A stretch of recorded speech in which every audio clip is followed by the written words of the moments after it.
And welcome back to Fate of the Pods, your favorite podcast for both RS3 and real life content. I'm Aerro. And I'm Rainyday. And we have another episode of This Week in Podscape. And we have on the top of our list Miss Rainyday, the World Mental Yes. Health Day, and Blueprint for All. Okay, so World Mental Health Day is on October 10th. And then, so what Jagex has provided for everybody is like you can buy a well-being bundle from the Marketplace Bonds tab where you purchase all the goods.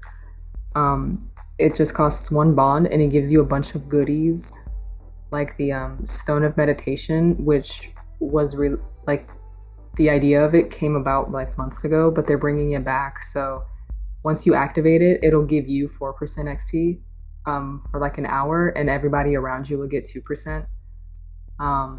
So you'll get one of those with 2 charges, along with a bunch of Pulse and Cinder Core, protein packs and power-ups, combat dummies, and 1 Death Touch Dart, which the Death Touch Dart costs 5 million alone from the merchant. So like it's already worth it with the price of 1 bond. And all proceeds of this purchase go directly to a few charities. Blueprint for All, Rise Above the Disorder, and Mind CPSL. You can find more information about all of these on the Jagex charitable giving page. So go check that out. It costs 1 bond. And yeah. As far as like, oh, sorry. No, you continue. I was going to say, as far as like promotions go that they put out kind of throughout the year, this is a pretty good bang for your buck in terms of, a lot of the promotions cost like 2 or 3 bonds and you don't really get all that much, or you might just get some of the stuff and then some like overrides. But this, you are really kind of getting some quality stuff. So please, if you haven't already, you have until November 15th to do it. Go take 1 bond, just 1 measly bond, and help donate and get some great stuff for it. Sorry, correction. I think it's until October 24th where this promotion is going on, but true. all proceeds of it, like it's for a good cause. So you're not just like giving Jagex money for a bunch of stuff. And you can definitely pay with in-game currency, and with the new bosses that have just came out, and like the prices of Greco, like 1.9 bill right now, 36 mil or whatever the price of bonds are, is pretty dang worth it. But yeah, November 15th is when the Stone of Meditation is going to be converted to 2,500 oddments. Gotcha. So that's another date. But yeah. Rainy's like, Aerro, just read the prompt in front of you. My bad. No. Thank you, Rainy. But yeah, that's that. And now we move on to patch notes. There's a ton of patch notes. We're going to get through as many as we can, a lot of the important ones, but do check out the RuneScape website for the full list. But we're going to go through quite a few of them. Starting off with, there's a new button that has been added to the bank interface. And so you can toggle it on or off, but basically when you like exit your bank, your stuff won't just go to the infinity tab. It can go to whatever one you like you exit the bank with. So that's actually helps a lot, because I have a bunch of tabs personally, and same, if I know that a lot of my items are going to go to a specific tab, that's going to make me a lot happier. So yeah. Just a quick aside, Rainy, what do you feel about people who are just 1 tab people with their banks? That is insane. I don't even think that's possible. I mean, unless people there is people. Is that you? Are you one of them? I have to have tabs. Good. I can't even keep track of what day it is, let alone, oh Jesus, no. That's true. Like, I don't know. I get that there's a search feature, but I guess the classic tabs start to like go off track. But like you have a combat tab, like a skilling tab, a potions tab, a clue. But I can go down this rabbit hole, but I won't. But once again, daily reminder to clean out your bank. And once bank boosters go on sale, take advantage of those. it does help, but also get rid of a lot of junk in your bank. If you're running low on bank space, now is a good time to clean it. But yeah. Moving on. Yes, moving on. Thank you. The Anachronia Agility course, there's a lot of click boxes and stuff that have been adjusted, so it'll make your agility runs a whole lot quicker. Right. But so yeah. They made some of the click boxes bigger because a lot of times, like when you're going from one obstacle to the next, it's kind of a very small spot for the big area of the map that you're kind of running through. And so this kind of just makes it easier to navigate through. Yeah, so you no longer have to wonder what cool familiar somebody has. If you right click it, it'll like tell you the follower override and like what they're overriding. But Master Questscapes, no, not Master Questscapes, my mind. I'm actually doing Master, Aerro and I are both doing like Master Questscape stuff, so I guess that's why I said it. But Master Capes, the skilling ones, they can be purchased from Ellen, who's in the Max Guild's tower. Daily reminder that Ellen does exist, so if you're maxed, then you're still going around to the NPCs around Gillinor to get your 99s. There is a more convenient way to go about that, but if you want to go purchase them from the experts themselves, by all means go do so. Anyway, the Wicked Teleport hood, there's an option to consume all the tokens. Not the hood, I'm sorry. But yeah, the tokens go in the hood, so that, yeah, good Perfect. stuff. There's just so much. There's so much. They did update extra fine sand. For those who have ever done that tedious process of getting extra fine sand, I'm trying to think what things off the top of my head need it. Blessed Flask. Blessed Flask. Does Artificer's Measure need it? Yeah, and Orthan Furnace Core. So if both of those items are good for Croesus, by the way. Yes, which we'll get to. We'll get to. If you've ever done that process, it's a tedious one. So they're just kind of bridging the gap of the difficulty it is to acquire extra fine sand. And so thank you for that. Yeah, and they can be blessed at like of quite a few different places now. Perfect. So you can no longer, there's been some abyss changes. You can no longer fail obstacles there. But you do need a level 30, I guess, agility course to cross those obstacles. But once you do, you never fail. Falador's Shield has been revamped a little bit. There's an info box which gives you charges. And the Pylon and the Osseous buff, it displays the time remaining for those buffs active when you're in those areas. Which I will say is super helpful, but why did it take this long? It took too damn long. Like even the Dragonkin dig sites and stuff, they've been out for quite some time. And those are just some of the ninja strikes. There's plenty more. So like I said, go visit the website for the full list, but we covered a lot of them. Perfect. All right, I'll crack my neck here. I'll get ready to break down the Croesus Front for everybody. As people who may or may not know, I am not a big PVMer. Just name of the game, never have been in my entire career. But I have been on this skilling boss like flies on shit. I don't know. That was a really bad analogy, but that was the first one that came to my head. Anyway, I have like close to 270 kills right now.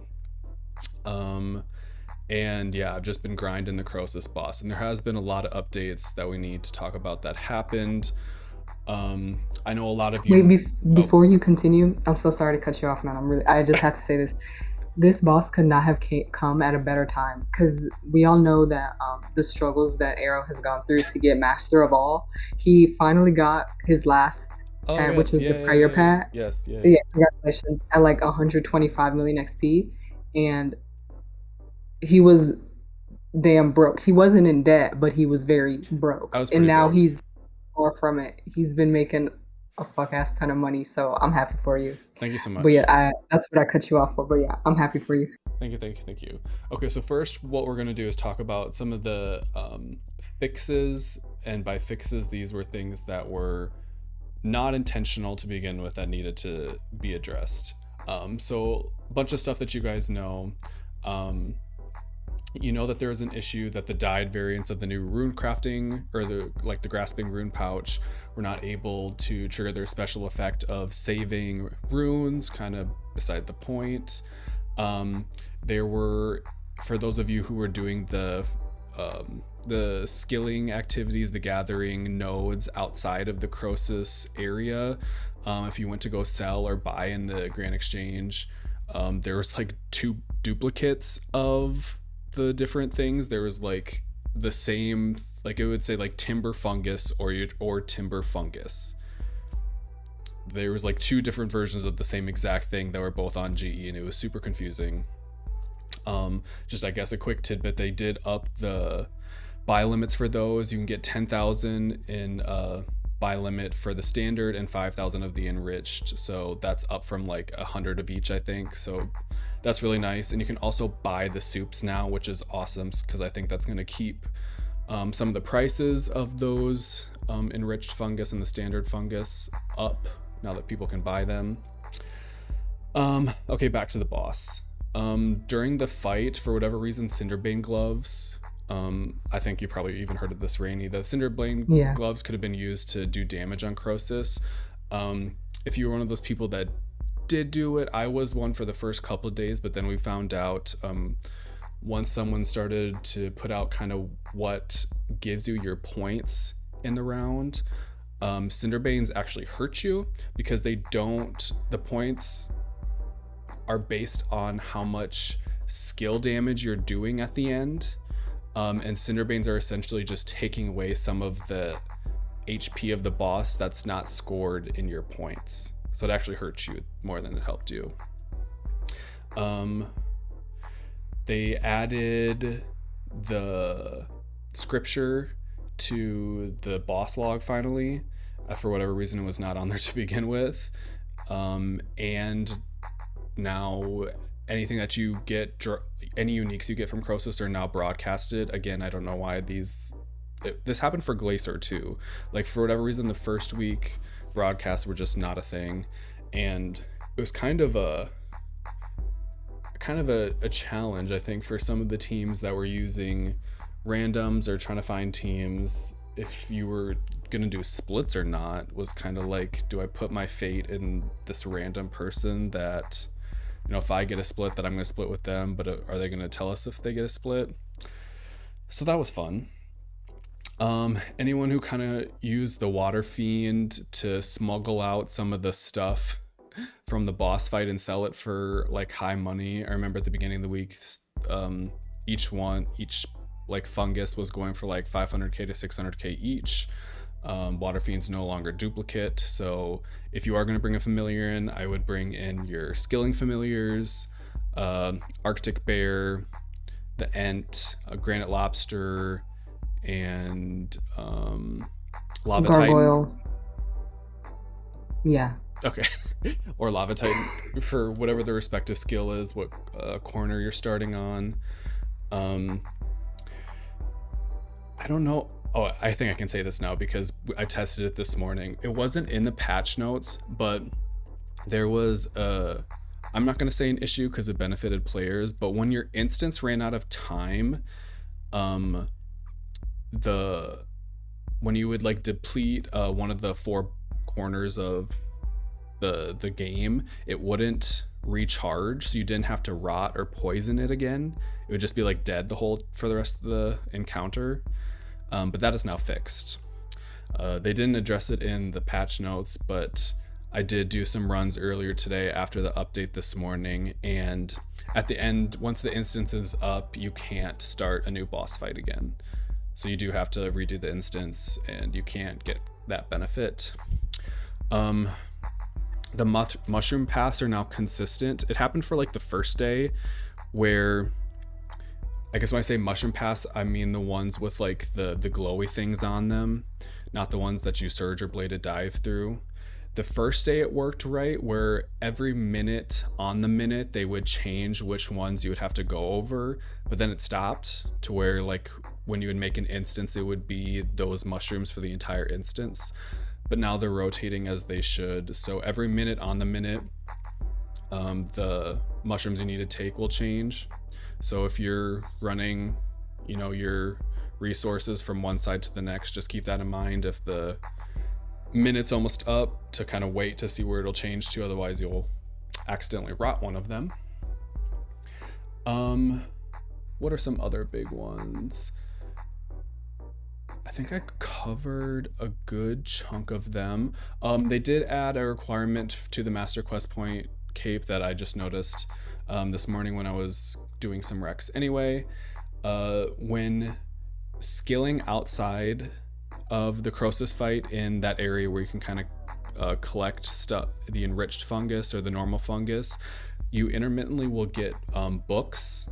And I don't know, obviously don't read the books, but you can get like books to go into your inventory, and you need to collect all those books for Master Quest Point cape requirement.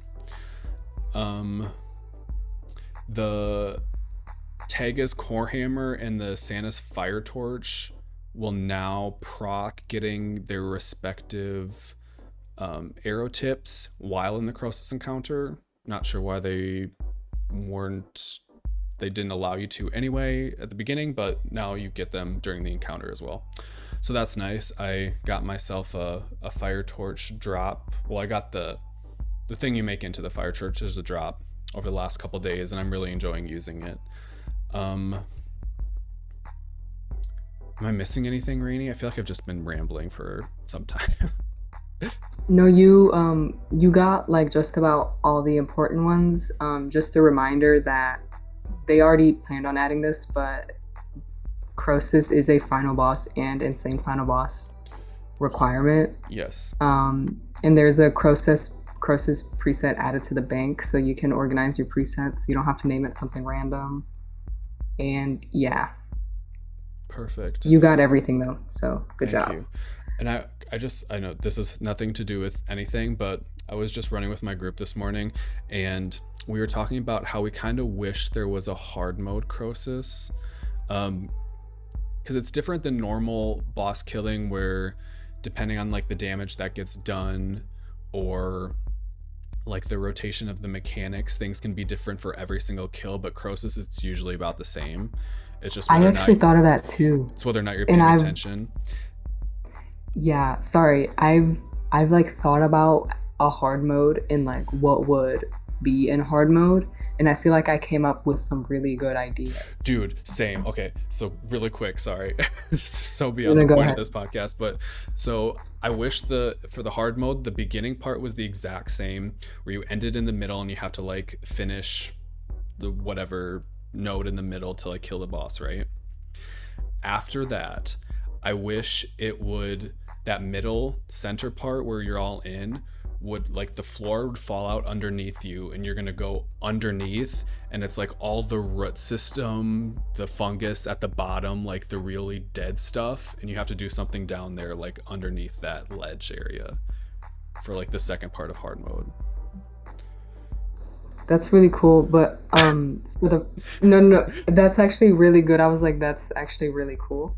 But for the first part, I would kind of like randomize it to where, you know how like if you're doing the hunter, if you're depleting the hunter one, you have to like either run it to timber or mining. Oh, like it randomizes and it changes, so you have to like the statues are figure random. out. Yeah, Okay. like restoring the statues require like 2 different ones each time. And also for, you know how it's always the mushrooms you jump over and the ones you surge and blade and dive across are always the same, like in the same positions, like if they were to like switch off stuff like that. But then that would be, I guess, medium mode, but hard mode would make it that plus the root system thing you were talking about. Oh, that'd be dope. Good stuff. That'd be really fun. Okay, so that's all I have on Croesus boss. I could talk about it forever. Aerro finally fell in love with one boss that's in the game, and it has nothing to do with combat. Nice. Yes. So take us away, Rainy. Lead us home. Okay, so Glacier Front has some changes. The scripture of wind damage is now scaled down in PvP. To be honest, I didn't even think it would work in PvP, but that's cool that it does. And another one is the abilities from the generals around the God Wars dungeon will now work against the Glaciers. So I guess before they weren't working. So now those generals will help fight the Glaciers. So that's good. Thank God for the generals. And some fixes that they made. The Gloves of Passage buff. It shows correct information now. So that's good. The special attack for the tier 95 weapons, they'll no longer clear when changing weapons, but the damage cap is unaffected. I hope that's a change that tier 95 melee weapon users are happy about. But yeah, I'm gonna move on.